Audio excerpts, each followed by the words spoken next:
Намын хамтарсан засгийн газрын урдтай хөгжлийн төлөөх зориг хамтарсан засгийн газрын гэрээний төслийн эхний хувилбарыг засгийн газрын гишүүдэд танилцуулсан. Мөн Монгол Улсын тэргуун шатар сайд, эдийн засгийн хөгжлийн сайд, ган төмөр засгийн газрын 100 хоногт хийж ажлын төлөвлөгөө болон засгийн газрын үйл ажиллагааны хөтөлбөрийн төслийн талаар засгийн газрын гишүүдэд танилцуулсан. Мөн Монгол Улсын сангийн сайд 2024 оны төсвийн тухай хуульд өөрчлөлт оруулах хуулийн төслийн талаар мөн бас танилцуулгыг хийсэн байна. Ингээд эдгээр танилцуулгатай холбогдуулаад Монгол Улсын ерөнхий сайдын зүгээс засгийн газрын 100 хоногт хийж хэрэгжүүлэх ажлуудын чиглэлээр холбогдох сайд нарт бас албан даалгавраар үүрэг өгсөн байна. Тэгэхээр 100 хоногт хэрэгжүүлэх төслүүд 100 хоногт эхлүүлэх ажлуудыг бол албан даалгавраар албажуулж байна гэсэн үг. Тэгэхээр энэ албан даалгаврын дагуу засгийн газрын үйл ажиллагааны хөтөлбөр боловсруулагдана гэж та бүхэн бас ойлгож байна. Тэгэхээр засгийн газрын бүтээгдэхүүний хууль өөрчлөгдсөнтэй холбогдуулаад зарим яамнуудын чиг үүрэг шилжсэн, зарим яамнуудын нэрэн дээр өөрчлөлт орсонтой холбогдуулаад ямар нэгэн бүтэц орон тоог нэмэгдүүлэхгүйгээр, төсөв нэмэгдүүлэхгүйгээр яамнуудын бүтэц зохион байгуулалтыг шинээр баталсан гэсэн үг. Жишээ нь соёлын яамн дээр бол спорт, аялал жуулчлал, залуучуудын бодлого нэмэгдэж байгаа учраас бүтэцтэйгээ орон тоотойгоо шилжиж байна гэсэн үг. Жишээ нь залуучуудын бодлого хөдөлмөрийн нийгмийн хамгааллын яамд байсан нь бүтэц орон тоотойгоо шилжиж. За бие тамир спортын хороо бол соёл спорт, аялал жуулчлалын яамд шилжиж. За гэр бүл хөдөлмөрийн нийгмийн хамгааллын яам батлагдсантай шинээр байгуулагдсантай холбогдуулаад гэр бүлийн бодлогын газрыг нэг газар болгоод дотор нь хөгжлийн бэрхшээлтэй иргэд, хүүхэд гэдэг ингээд нэгжүүдийг байгуулад явж байна гэсэн. Мөн аж үйлдвэр эрдэс баялагын чиглэлээр үйл ажиллагаа явуулах яам байгуулагдсантай холбогдуулаад аж үйлдвэрийн буюу хүнд үйлдвэрийн бодлого тус яам дээр хариулагдаж байна. Хуучин бол боловсрол шинжилх ухааны яам дээр хариулагддаг байсан цөмийн энергийн бодлогууд бол жишээ нь аж үйлдвэрийн яам руу шилжиж байгаа. За мөн боловсрол шинжилх ухааны яамд байсан шинжилх ухааны бодлогын хэрэгжилтийн чиг үүрэг бол эдийн засгийн хөгжлийн яам руу шилжиж байна гэсэн. Тэгэхээр эдийн засгийн хөгжлийн яам бол шинжилх ухааны бодлогын хэрэгжилтийг зохицуулах газрыг дэргэдээ байгуулад шинжилх ухааны асуудал иргэсэн төрийн захиргааны төв байгууллага болж байна гэсэн. Тэгэхээр энэ яамнуудын шинээр зохион байгуулалт бүтэцээр бол ямар нэгэн шинэ орон тоо нэмэгдсэн, шинэ бүтэц нэмэгдээгүй тул үүнийг яг төрийнхөө албаны хуулийг бариад шинээр зохион байгуулалтын бүтцийг батлагдсантай холбогдуулаад өмнө нь төр тангараа өргөсөн тэргуун түвшмэлтэйг ажиллаж исэн төрийн нарийн бичгийн дарга нар шинээр тэр нэрлэгдсэн яам руугаа шууд томилогдоод үйл ажиллагаа явуулах болцоотой болж байна гэсэн үг. Тэгэхээр бид бол нэг зарчмыг барьж байгаа. Тэгэхээр төрийн албаны хуулийг чанд барина. За халаас солио хийхгүй. За тэгэхээр төрийн албаныхаа шалгуур шаардлагыг хангаад дөрөвдөө тангараа өргөсөн төрийн жинхэнэ албан хаагч нар бол ажил чиглэлийг хэрэгжүүлэх болцоотой гэсэн үг. За хяналт үнэлгээний үндэсний хорооны бүрэлдэхүүн ажиллах журам батлагдсан. Тэгээ Монгол Улсын засгийн газар хяналт шинжилгээний үндэсний хороотой, үндэсний хоорондоо бол салбарын сайдууд, төрийн захиргааны төв байгууллагын төлөөллүүдийг багтааж байгаа. Тэгэхээр энэ хяналт үнэлгээний үндэсний хорооны дэргэд хуучин засгийн газрын хэрэг эрхлэх газрын дэргэд ажиллаж исэн хяналт шинжилгээний айг хамтлаг байсан. Энэ айг хамтлагийн чиг үүрэг бол энэ Монгол Улсын сайд хяналт шинжилгээний үндэсний хорооны даргын дэргэд шууд шилжиж ирж байна гэсэн. Тэгэхээр энэ тохиолдолд гэсэн ямар нэгэн бүтэц оронтой огт нэмэгдэхгүй. Тэгэхээр хяналтын үүрэг, шинжилгээний үүрэг, үнэлгээний үүрэг бол энэ хяналт шинжилгээний үндэсний хороо дэргэдэх засгийн газрын хэрэгжүүлэгч агентлаг руу шилжиж байна гэсэн. Өмнө нь бол засгийн газрын хэрэг эрхлэх газрын дэргэд энэ агентлаг байдаг байсныг нь шууд орон тоотоонд бүтэцтэй энэ үндэсний хорооны дэргэд ажиллаж эхлэхээр бүтэцийн хувьд ч гэсэн үйл ажиллагаа явуулах ч гэсэн энэ агентлаг Монгол тэр сайдтай хамтарч ажиллаад ингээд ажиллаа явуулах болцоо бүрдэж байна. За өнөөдөр мөн засгийн газрын хэрэг эрхлэх газрын бүтцийг ч гэсэн бас танилцуулсан. Тэгэхээр өнгөрсөн хугацаанд бид Их Британь, Умард Ирландын нэгдсэн хаант улс, Шинэ Зеланд улсуудын энэ засгийн газрын хэрэг эрхлэх буюу рестракчер хийх, төрийн албаны шинжил хийхтэй холбогдуулаад бүтцийг хийсэн зохион байгуулалтуудыг судалж үзсэн. За үүний хүрээнд бол жишээ нь Английн засгийн газар бол ерөнхий сайдын ажлын алба буюу Prime Minister Office гэж байдаг. Энэ Prime Minister Office бол ерөнхий чиг үүргийн яамдууд. За мөн ерөнхий сайдын орлогч нар буюу манайхаар бол шадар сайд нар, кабинет секретарит буюу одоо кабинетийн үйл ажиллагааг эрхэлдэг хэрэг эрхлэхийн сайд нь хамаарагддаг дэргэдээ think tank байгууллагатай мөн салбар дундын уялдааг хангуулж ажилладаг юм үндэсний хороод. Жишээ нь Английн засгийн газрын гол онцлог бол ийм ad hoc committee буюу төр хороо за байнгын үйл ажиллагаа явуулдаг үндэсний хороодуудыг байгуулад шаардлагатай тулгуурлын асуудлуудыг шийдвэрлээд татан богддог. Тэгэхээр энэ одоо 1000 гаруй байдаг энэ үндэсний хороодуудын тусламжтайгаар мега төслүүдийг өргөжлүүлэх, шаардлагатай тулгуурлын асуудлуудыг шийдвэрлэх чиглэлээр ажилтдаг энэ бүтцийг бид өнөөдрийн засгийн газрын үйл ажиллагаанд нэвтрүүлээд ерөнхий сайдын ажлын алба буюу бодлогын зөвлөлт. Жишээ нь бодлогын зөвлөлд бол ерөнхий чиг үүргийн 4 яам, дээрэс нь 3 одоо шадар сайд, хэрэг эрхлэхийн сайд, за мөн дэргэдээ одоо үйл ажиллагаа явуулдаг ерөнхий сайдын ажлын алба, мөн засгийн газрын хэрэг эрхлэх газрын дэргэд үйл ажиллагаа явуулдаг гэсэн хурд төр буюу think tank одоо бодлогын зөвлөмжүүдийг өгдөг. Жишээ нь төрийн албан шинжилгээг, төрийн өмчийн компаниудыг нээлттэй болгох гэх асуудлууд дээр ажилладаг энэ think tank хурд суур гэж байгуулга байдаг. Энэ хурд суур байгууллагыг ерөнхий сайдад зөвлөмж тусалцаа үзүүлдэг энэ байгууллагын статустайгаар үйл ажиллагааг авч үзээд ерөнхий сайдын бодлогын зөвлөлийн төвшөнд асуудлуудаа ярьдаг. Хилцэх асуудлууд дээр хүртэл талбарын сандуудыг сонсдог ийм зохион байгуулалт руу шилжиж байна гэж ойлгож байна. За өнгөрсөн хугацаанд засгийн газраас гарч байгаа бодлогууд анхны шатанд очиод хэрэгждэггүй. За ингээд иргэдийн зүгээс ч гэсэн маш олон одоо өргөдөл гомдлыг илэрхийлдэг байсныг нь бол бид энэ удаагийн засгийн газрын төвшөнд илүү хэрэгжилдэг анхаарч ажиллая гэдэг зорилгоор бол delivery буюу бодлогыг амьдрал дээр хэрхэн хэрэгжүүлэх үү гэдэг зорилтыг дэвшүүлж байна. Тэр чухалаараа бол салбар дундын уялдааг хангуулах бол маш их чухал байна. Жишээ нь салбарууд хоорондоо хамтарч ажиллаж чаддгүй, салбарууд хоорондоо одоо уялдаж чаддгүйгээс болоод олон одоо бодлогын шинжилгэүүд анхны шатанд одоо ундаг. Тийм учраас ерөнхий сайдын дэргэдж бай, дээрээс нь батлагдсан хуулиудын хүрээндж бай. За салбарын яамдуудын дэргэдж бай, байгуулагдаж ажиллаж исэн үндэсний хороодууд бий. Жишээ нь та бүхэн мэднэ одоо биеийн тамир спортын үндэсний хороо, бүтээмжийн хороо, одоо хүний эрхийн хороо, хөгжлийн бэрхшээлтэй иргэдийн асуудлыг одоо авч хилцдэг хороодууд гэдэг олон хороодууд байсан.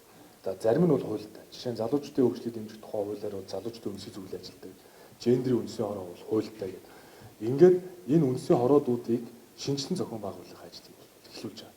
Тийм учраас зарим хороодыг нэгтгэх, зарим хороодыг салбарын сайдууд руу шууд шилжүүлэх, зарим хороон дээр байсан ажлын албыг цомогдохох чиглэлээр ажиллахын тулд яг одоо энэ Английн засгийн газарт хэрэгждэг энэ салбар дундын уялдааг хангуулах үндэсний хороо ерөнхий сайдын дэргэд байгуулад үндэсний хороон дээр ерөнхий сайд салбар дундын уялдааг өөрөө хангаж ажилладаг ийм шинэ нэгж рүү орж байна.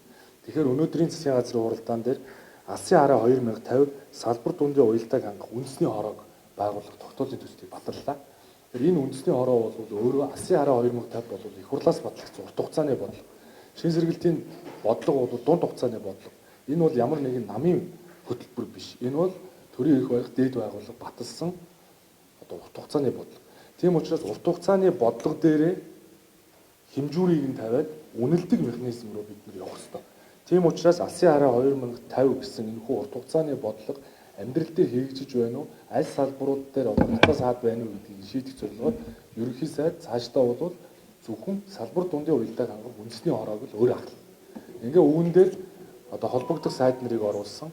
Дээрээс нь одоо улсын хуралд жагсаалтаар сонгогдсон мэргэжлийн экспертүүдийн төлөөллийг Монгол Ардын намаас тодорхой төлөөллийг, арчсан намаас тодорхой төлөөллийг, хүн намаас тодорхой төлөөллийг оруулаад энэ үндэсний хороог байгуулж байгаа. Үндэсний хороо дэргэдээ бол тухайлсан асуудлаар ямар нэгэн мега төслийг явуулах чиглэлээр мэргэжлийн экспертүүдээр өдөрлүүлээд их хурл засгийн газрын хамтын ажиллагааг хангаад энэ одоо үндэсний хороо ажилуулах болцоо бол одоо бүрдэж байна гэсэн.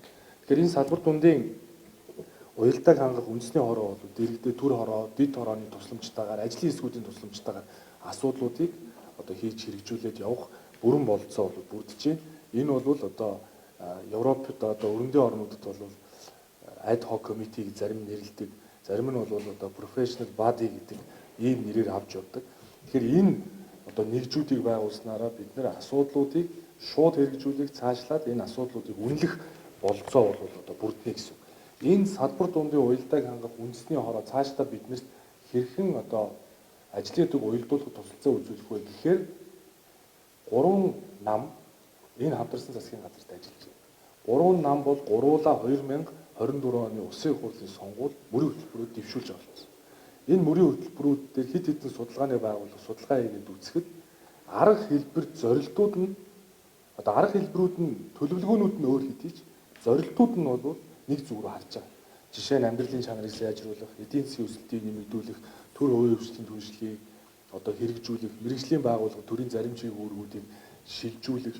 За мөн одоо тулгамдаад байгаа одоо мега төслүүдийг одоо нэг манай улсын хэмжээний 15 орчим мега төслүүд байна. Энэ төслүүдийг урагшлуулах дээр бол аль нам одоо бодол санаа зорилгоо нэгдэж идэг. Тэгэхээр агуулга зорилтын хувьд бол баг 80% нь одоо уялдаатай байна. За үүн дээр төлөвлөгөөнүүд нь буюу арга хэлбэрүүд нь түүнд очих арга замууд нь бол өөр байгаа. Энэ бол мэдээж улс төрийн намуудын өөрийн үзэл баримталтай холбоотой.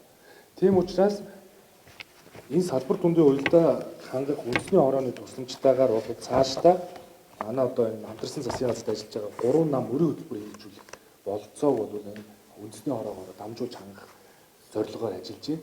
Тийм учраас өнгөрсөн хугацаанд засгийн газрын хэрэг эрхлэх газрын дараагаар ахлуулсан ажлын хэсэг ажиллаа. Ингээд салбарын яамдуудын саналуудыг авлаа, мэрэгжлийн байгууллагуудын саналыг авлаа. За 3 намын мөрийн хөтөлбөр дээр ажилласан ажлын хэсгүүдийн саналыг сонслоо. Ингээд бид нэр эхний драфт байдлаар хурдтай хөгжлийн төлөв зориг гэдэг нэртэй хамтарсан засгийн газрын гэрээний эхний төслийг боловсруулж дуусснаа өнөөдөр засгийн газрын хуралдаанд танилцуулсан. Тэгэхээр энэ гэрээг боловсруулахдаа бол бид нар холбооны бүгд найрамдах Герман улсын сайн туршлагыг ашигласан. Мөн одоо манайхта яг одоо ойролцоо буюу холимог тогтолцоогоор сонгуул явуулдаг. Одоо Шинэ Зеланд улсын тогтолцоонуудыг бол энэ ажил одоо бас сайн туршлага болгож чирэгжүүлсэн гэдгийг бас хэлье.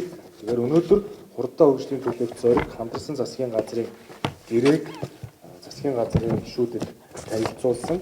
Энэ гэрээг бол бид нэр одоо Монгол Ардын намын дэвшүүлсэн мөрийн хөтөлбөрийн тодорхой зорилтууд, Ардчилсан намын дэвшүүлсэн сонгуулийн мөрийн хөтөлбөрийн тодорхой зорилтууд, Хүн намын дэвшүүлсэн сонгуулийн мөрийн хөтөлбөрийн тодорхой зорилтуудыг тусгасан.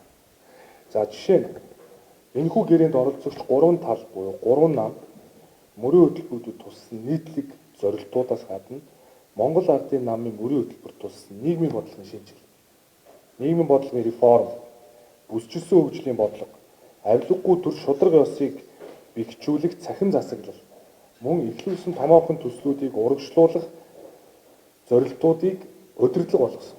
Ардчилсан намын сонгуулийн мөрийн хөтөлбөрт туссан хувийн өмчийн эрхийн хамгаалалт, бизнес хөрөнгө оруулалтын орчин, эдийн засгийн эрх чөлөөг баталгаажуулах зорилтуудыг удирдлага болгосон.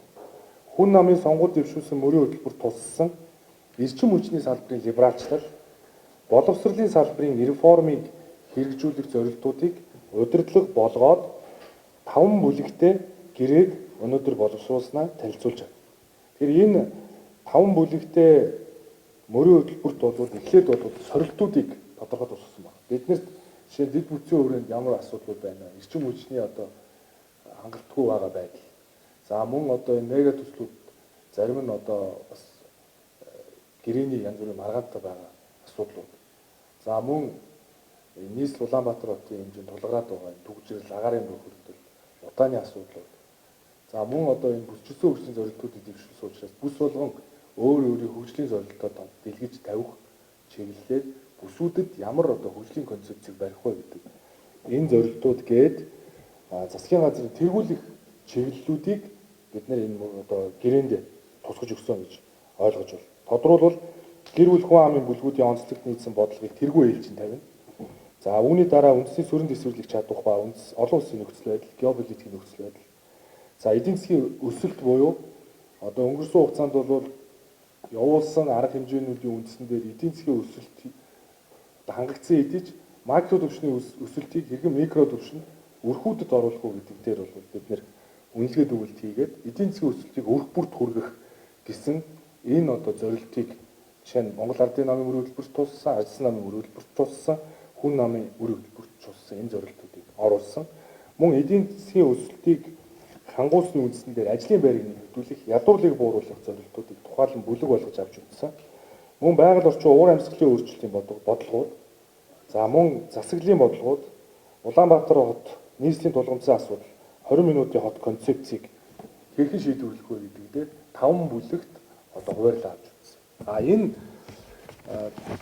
хамтарсан засгийн газрын гэрээний бас хамгийн гол онцлог бол нэгэнт одоо энэ 3 намын мөрийн хөтөлбөрийг уялдуулж байгаа учраас зорилт болгоны доор бид нар жишээ нь одоо инновац шинжилгээний технологийн дэвшилгээд одоо 2-7 дугаар одоо бүлэг байна. Энэ дотор бол жишээ нь дэвшилтийн технологи, өндөр технологи, инновац суурилсан дахин боловсруулах үйлдвэрийг санхүүгийн бодлогоор дэмжиж өрсөлдөх чадвар бүхий бүтээгдэхүүн үйлдвэрийг нэмэгдүүлнэ гэхэд Монгол Ардын намын мөрийн хөтөлбөрийн 5-1, Ардчилсан намын мөрийн хөтөлбөрийн 4-1-10, Хүн намын мөрийн хөтөлбөрийн 5-4 гэдэг энд нийцэж байгаа маа гэдэг. Аль намын мөрийн хөтөлбөрийн саналуудыг авч.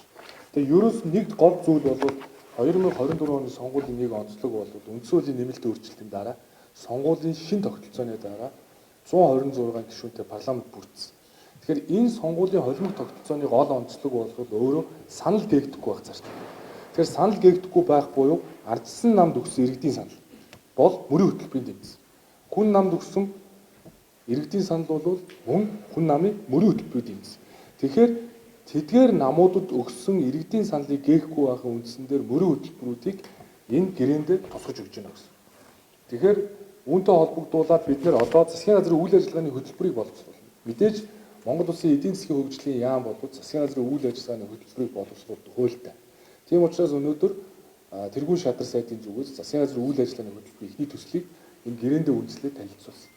Ингээд засгийн газрын үйл ажиллагааны хөтөлбөр хамтарсан засгийн газрын гэрээ үүнтэй холбогдуулсан төсвийн тодтгол эх оны төсөв гээд эдгээрийг бол нэгтгээд улсын их хурлд одоо өргөн мэдүүлэхээр Монгол Улсын засгийн газар ажиллаж байна гэж ойлгож байна. За мөн парламент судалтай үндэсний эвсэл иргэний зориг ногоо нам руу одоо 2 өдрийн өмнө бид засгийн газрын үйл ажиллагааны хөтөлбөр дээр танаа намын мөрийн хөтөлбөрт суулсан одоо зорилтуудаасаа одоо илгээгээч. Мөрийн хөтөлбөрийн бас энэ сайн заалтуудаа энэ засгийн газрын үйл ажиллагааны хөтөлбөр тусгаач гэдгийг албан ёсоор илэрхийлсэн. Тэгээд бид бол цаашдаа энэ ажлын хэсэг дээр ч гэсэн тэр парламент судалтай нөгөө одоо нэг эвсэл иргэний зориг ногоо нам 2-ын одоо заалтуудыг, зорилтуудыг бол тусгая гэж зорж байгаа. А одоо ямар процесс үргэлжлэх вэ гэхээр энэ хурдтай хөгжлийн төлөөх зориг гэсэн хөтөлбөрийг засгийн газрын гишүүдэд танилцуулсан. За үүний дараа 3 намын төлөөллийн төв байгууллагууд энэ гэрээг төлөөллийн төв байгууллагаараа хилцэн. Ингээд улс төрийн шийдвэр гаргав. За мөн холбооны бүгд найрамд Герман улс Шинэ Зеландын сайн туршлагад үндэслэж байгаа учраас холбооны бүгд найрамд Герман улс Шинэ Зеландаас бид нар бол тодорхой зөвлөх үйлчилгээ аваад энэ гэрээг одоо 2 хил дээр орчуулж байгаа. Ингээд энэ 2 хил дээр орчуулсан гэрээн дээрээ одоо холбооны бүгд найрамд Герман улс болон Шинэ Зеландаас зөвлөгөө аваад энэ өөрөө сайн туршлага болж үлднэ гэж ойлгож байна. Тэгэхээр энэ гэрээг анх удаа энэ одоо 3 нам хамтарсан засгийн газар ийм одоо гэрээ байгуулад үүний үндсэн дээр үйл ажиллагааны хөтөлбөрөөр боловсруулж байгаа тул энэ бол Монголын одоо төрийн түүхэнд бол бас сайн туршлага болж бас үлднэ гэж бид нар ойлгож байна. Тэгэхээр энэ гэрээнд бол нэгдүгээр бүлэг дээр бол энэ удирдгал хэсэг дотроо бол бидэнд үүсэж байгаа сорилтуудыг тодорхойлж өгсөн. Тэгээд сорилтуудыг хэрэгжүүлэхэд тэргүүлэх чиглэл нь юу байх вэ гэдгийг тодорхойлж өгсөн. За мөн энэ гэрээний хамгийн төгсгөлд бол үйл ажиллагааны журмыг оруулж байна. За журам бол хамтарсан засгийн газрын энэ гэрээний бодлогын хороо гэж байна. Энэ бодлогын хороонд бол 3 намын дарга, 3 намын ерөнхий нарийн бичгийн дарга, 3 намын улсын их хурл дахь бүлгүүдийн дарга нар, за хүн намын одоо их хурлын гишүүдийн ахлагч нь энэ дотор бодлогын хороонд ажиллана гэсэн. Тэгэхээр намар хаврын чуулга эхлэхээс 14 хоногийн өмнө хилцэх асуудлын хүрээнд энэ гэрээний бодлогын хороо уралдана. Ирэх чуулганаар ямар асуудлыг хилцэх вэ, ямар асуудлыг одоо ирэмблэх вэ гэдэг дээр. Ингээд нэгдмэл нэг байр суурьнд хүрнэ. За үүнийхээ дараа бол бүлгүүдтэй энэ мэдээллүүдийг өгөөд бүлгүүд улс төрийн дэмжлэг үзүүлэх юм бол цаашдаа кабинетийн зарчим байх асуудлуудыг энд бол бас тусгаж өгч байгаа гэсэн. Тэгэхээр энэхүү гэрээг хэрэгжүүлэлттэй холбоотойгоор талуудын хооронд хэрвээ маргаан үүсэх юм бол баян тэр бодлогын хоороогоор хилцдэг байна. А бодлогын хорооны шийдвэрийг талуудын намуудын намын төлөөллийн төв байгууллагаар бас хилцсэн гэсэн. Мэдээж энэ гэрээнд тусгагдсан одоо зорилтууд дээр өөр байр суурь илэрхийлэх эсвэл одоо дэмжихгүй байх ийм тохиолдлууд бол нэгэн тус төрийн шийдвэр гарсан учраас энэхүү гэрээг зөрчсөн нь Ерөнхий сайд Монгол Улсын үндсүүлээр олгогдсон бүрхийг хөврийн тухайн сайдыг үүрэгт ажиллаж чөлөөт үндэслэх болно гэж. Мэдээж их хурлын гишүүд бол өөрийнхөө байр суурийг одоо тухайн асуудал төр илэрхийлэх юм үндсүүлээр олгогдсон их. Гэхдээ нэгэн улс төрийн намуудын хамтарсан засгийн газар учраас, 3 намын хамтарсан засгийн газар учраас энэ гэрээнд тусгагдаад аль нам нь улс төрийн шийдвэрээр гаргасан тохиолдолд гэрээнд тусгагдсан зорилтуудыг, гэрээнд тусгагдсан одоо төсөл хөтөлбөрүүдийг, гэрээнд тусгагдсан одоо шийдэж болох олон асуудлуудыг хамтдаа нэг зүг рүү харж явуулахад нэгдэх ёстой. Кабинетийн зарчмыг барих ёстой. Тэгээд мэдээж энэ гэрээний хэрэгжилтийг хангуулахын тулд салбар дундын уялдаа зохицуулах үндэсний хороо болоод ерөнхий сайдаар ахлуулаад ажиллана. Үүнийг ганц зүйлээр хэмжинэ. Энэ бол аль нэг намын бүрээсээ илүүтэйгээр Монгол Улсын урт хугацааны бодлого дээр хэмжиж тавь. Ингээд энэ хэмжиж тавьшийн үндсэн дээр бол энэ салбарын хяналт шинжилгээний үндэсний одоо хороодууд одоо энэ шинээр байгуулагдсан хяналт шинжилгээний үндэсний хороон дээр нэгсэндээ бол засгийн газарт ажиллаж байгаа арчилсан намын төлөөлөлтөө одоо Монгол Улсын сайд бол бүх засгийн газрын үйл ажиллагаа, алсын хараа 2050 шин сэргэлтийн бодлого, засгийн газрын үйл ажиллагааны хөтөлбөр, за мөн энэ хамтарсан засгийн газрын гэрээнд дээр хяналт тавьсан. Энэ хэрэгжиж гин үү, амьдрал дээр нийцэж гин үү, ямар асуудал тоглол гарч байна. Энийг бол бид нар DMA буюу одоо олон улсын үнэлгээ хийдэг, ийм олон улсын сайн туршлагыг хэрэгжүүлээд үнэлгээнүүд нь нэгдсэн платформ дээр гардаг, хэмжүүрүүд нь гардаг, нэгдсэн ийм дашборд дээр үнэлдэг болно гэсэн. За мэдээж миний хувьд бол бас цахим хөгжлийн сайдаар ажиллаж исэн. Тийм учраас төрийн цахимжилтанд үүсэж байдаг, бүтээмжийн дээр үүсэж байдаг хамгийн том саад дотор бол өөрөө энэ салбар дундын уялдаа. Тийм ч учраас цаашдаа төрийн бүтээмжийн хорооныхоо салбар дундын уялдааг хангах үндэсний хорооны тусламжтайгаар салбаруудын дунд үүсэж байсан гацаа саадуудыг арилгах ажил бол нэгдүгээр зорилго. Тийм учраас Монгол Улсын ерөнхий сайдын зүгээс өнөөдөр албан даалгавраар хэрэг эхлэлийн сайдад бол нэг үр өгсөн. Энэ бол энэ 100 хоногийн хугацаанд Монгол улс E-Mongolia гэсэн төрийн одоо нэгдсэн цонхтой бол. Үүний тусламжтайгаар бол бид нар төрийн захиргааны төв байгууллагууд, төрийн захиргааны байгууллагууд, аймаг орон нутгууд нэгдсэн стандарттай, нэгэн веб хуудастай, за дээрэс нь үүн дээр тулгуурласан бид нар нэгдсэн ERP системтэй бол. Жишээ нь манай улсад бол бараг 15 янзын албан бичих солилцооны систем ажилладаг. Тийм ч учраас аймаг орон нутгуудаас илгээж байгаа бичгүүд шууд яам тамгын газар дээр ирэх гэхээр заавал одоо цаасаар ирдэг юм тохиолдол байсан. Тийм учраас өнгөрсөн хугацаанд цахимын сайдаар ажиллаж байхдаа энэ DocX дээр 15 янзын ERP-нуудыг нэгтгээд цаасгүйгээр цахимаар солилцох болцоог бүрдүүлсэн ажлыг урагшлуулахын тулд цаашдаа энэ 100 хоногийн хугацаанд бол салбарын яамдууд цаасаар одоо бичиг цаас солилцдог. Одоо ийм үргүү зардал гаргадаг, цаг хугацаа алддаг байдлыг бол таслан зогсов. За ингээ үүний тусламжтайгаар бол олон улсад одоо жишээ нь Lotus Notes, за төрөл бүрийн ERP-нууд хэрэглэгддэг. Албан бичих солилцоо гүйцэтгэлийн удирдлага, хүний нөөцийг хяндаг. Дээрээс нь үнэлгээ хийдэг. Ийм ERP буюу албан бичих солилцооны гүйцэтгэлийг хэмждэг системүүд байдаг. Энэ системүүдийг хэрэгжүүлэхийн тулд Монголын төр бол цаашдаа албан бичгийг имэйлээр одоо үндэсний шуудангаар солилцдог. За үндэсний шууд нь өөрөө дижиталаар архивлэгддэг. Уул мөр нь устдаггүй. Ийм тогтолцоороо шийдвэрлэхийн тулд ажиллах ажил бол эндээс эхэлнэ. Тийм учраас Монгол Улсын засгийн газар энэ удаа бол илүү фокусж ажиллах зүйл нь нөхөр бүтээмжийн нөхцөлийг цомхон чадварлаг төрийг бий болгоё. Үүнийг одоо иргэдтэй ч гэсэн илүү үн сурталчилгаа, урдан шуурхай иргэдтэй очиж үйлчлэхийн тулд илүү одоо анхаарал тавья. Тийм ч учраас бид нар бол одоо бичиг цаасыг ч гэсэн цаасаар биш үндэсний шуудангаар авдаг. За тэгээд шатандаа үүргүүдийг өгөөд үүргүүдийг нь хэмжиж чаддаг. За ингээд урт хугацааны бодлоготой нийцэж гэнэ гэдгийг үнэлгээг нь олон нийтөөрөө хардаг. Яг ийм одоо орчин үеийн ухаалаг засгийн газрыг бий болгоход мэдээж цахим хөгжлийн сайдаар ажиллаж ирсний үед хийж хэрэгжүүлсэн ажлуудаа үргэлжлүүлнэ. Тэгээ үүний тусламжтайгаар бол иргэдэд төрийн үйлчлэл илүү ойртно гэдэг нь бол одоо дамжиггүй. Мөн одоо цаашдаа бол засгийн газрын 11-12 өдөр ирж байгаа гомдлуудыг гисэн бид нэр хиймэл оюун ухааны тусламжтайгаар яг тэр их хөгжил төр суйрлаад анализ хийдэг ийм одоо ухаалаг технологиг нэвтрүүлэх хэрэгтэй. Тэгэхгүй бол 11-11 өдөр ирж байгаа гомдлууд гээгддэг, хүмүүс залгах заримдаа утсаа авдаггүй, имэйлээр бичсэн гомдлууд бол хаа очсон мэдэгддэггүй. Ийм тохиолдол байсан учраас энэ өргөдөл гомдлын нэгдсэн санг байгуулад үүнийг нь их хөгжөлтөөр суурилж анализ хийдэг болох нь бол засгийн газрын хамгийн одоо нэг тэргүүд одоо хийж хэрэгжүүлэх ажил. Үүний тусламжтайгаар тухайн мега төсөл одоо ямар төвшөнд явж байгаа юм. За энэ одоо ажлын хэсэг гэр төвшөнд ажиллаж байгаа юм. Хариуцах эзэн хий. Юун дээр гацсан юм бэ? Гацсан бол салбар дундын хуулиар хангуулах үндэсний орон хуулиудад асуудлуудыг шийддэг. Эргээд хүлээх хариуцлагатай, эргээд хүлээх хариуцлагыг ногдуулах эзэнтэй ийм одоо бас төрийг бүтээх шаардлага бол зүйсээр бол тавигдж байна. Тэгэхээр энэ ажлуудыг бол бид нэр хамтдаа өргөжлүүлээд явна гэдгийг бас та бүхэндээ хэлье.